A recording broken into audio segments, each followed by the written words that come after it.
It's super early.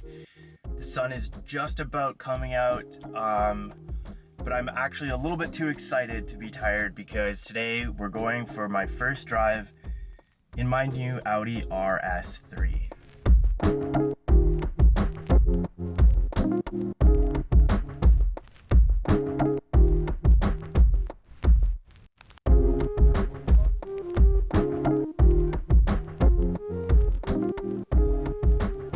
So the plan for today is, well, basically to experience my first proper drive in the car. So I've already driven this car here and there throughout the city, like to the grocery store, stuff like that.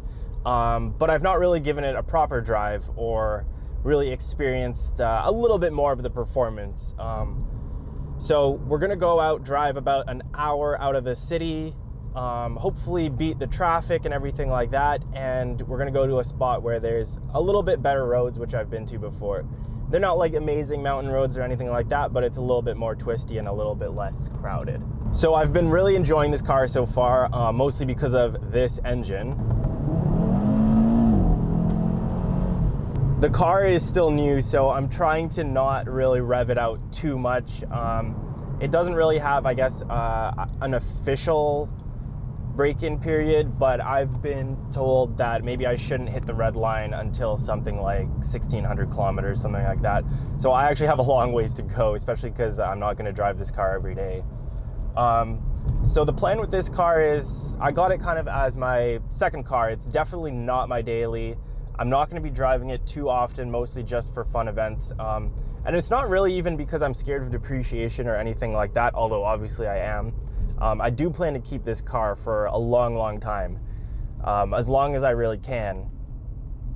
But it's just more like, if you've driven in the Toronto area, you'll kind of know that the traffic is bad, the drivers are really bad, really rude, and you can't really enjoy yourself often.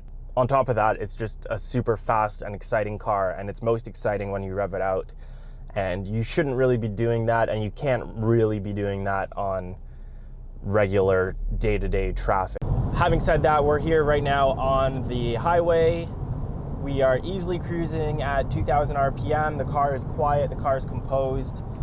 I mean, when this car needs to be a long-distance cruiser, it's really good. My experience around town is probably a 9 out of 10. It's a little bit jerky at this slow speed sometimes, even in comfort mode. But honestly, it's pretty quiet. I can drive my family around in it no problem. And I mean, if you wanted to daily it, you could, but that's just not something that really is a reason why I bought this car for myself. Anyways, we are now driving to the road. We are on the highway. We've got about 45 minutes of kind of boring driving ahead of us. The sunrise is really beautiful in front of me. The traffic's not bad, but you know, there's actually kind of a lot of people out considering it's before 6 a.m. I'm sure it'll be fine as we get along. But yeah, let's skip through this boring drive and hopefully I'll see you guys at the more exciting roads.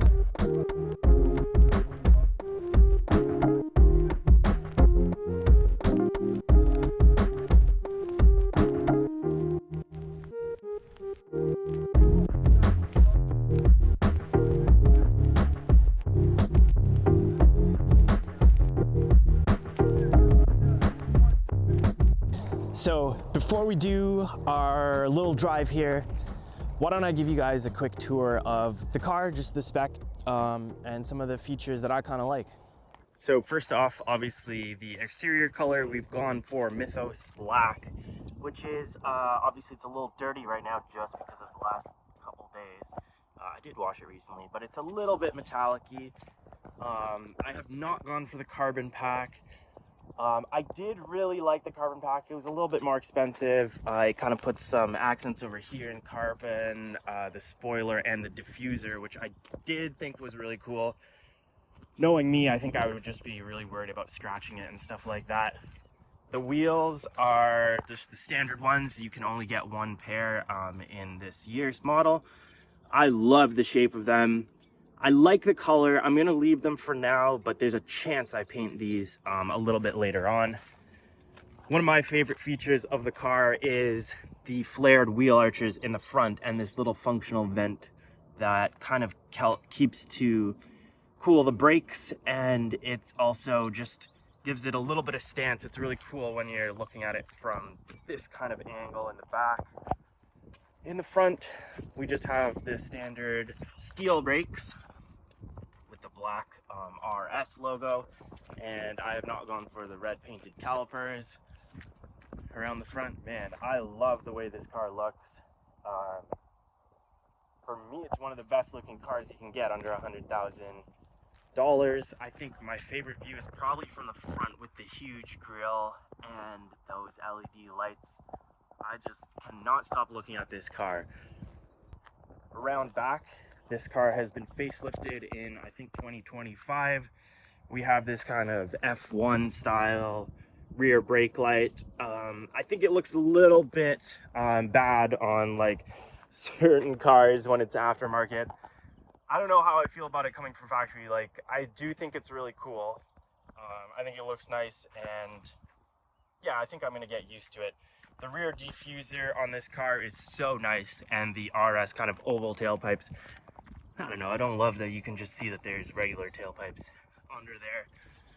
But it's okay, we can look at it from the side and pretend that they're actually just oval. Man, this is such a cool angle of the car. Probably my favorite from the exterior.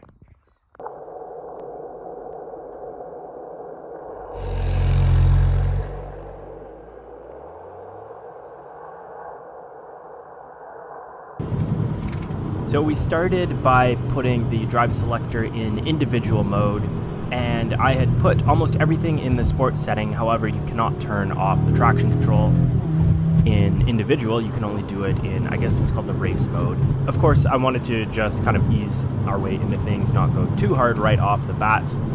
I also found myself getting used to the transmission a little bit, just seeing where the gears like to be. I was kind of addicted to shifting it a little bit too much, I think, just because it makes a nice noise when you shift it. But I soon found that you really didn't need to do it as much as I thought, and got into my own rhythm.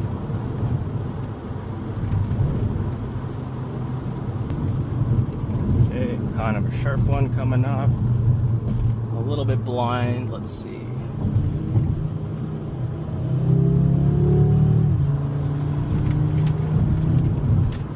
Okay, and I'll be nice and easy around this cyclist.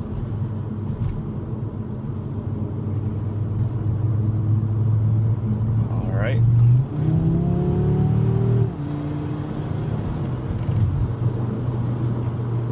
It's handling the bumps fairly well. These roads are not very good. There's a lot of big bumps.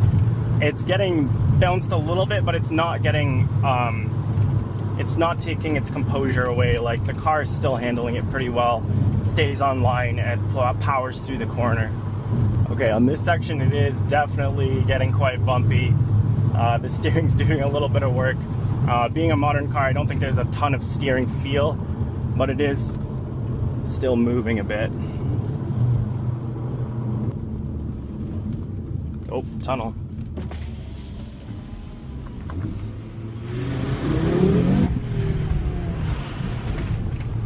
Holy. I'm not sure if my mic was really able to capture the engine noise on that tunnel, and I mean, it was only probably like a 4-foot long tunnel anyways. But the engine sound really is a highlight for me on this car, even though there is a little bit of sound being piped in through the speakers.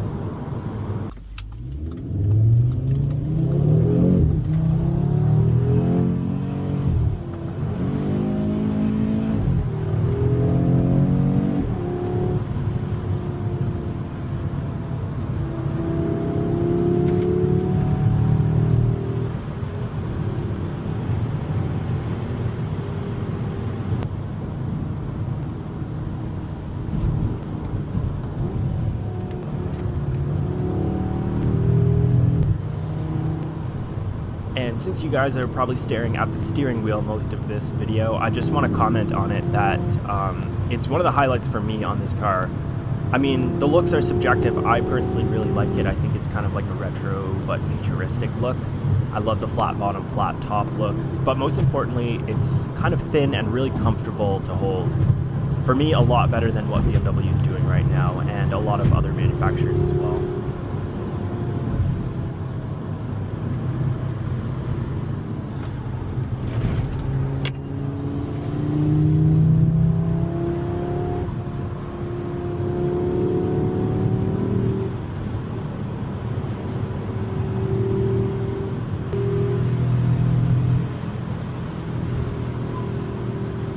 one thing about the sound on this car that I noticed though is that there's not really any pops and bangs on Overrun. And it's probably not a bad thing because I feel like that's been kind of overdone recently. I wonder if it might also be recent emissions regulation things. The BMW M340, for example, used to have really prominent pops and bangs, but in the 2025-26 models has nothing.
All right, I think that's enough driving for today.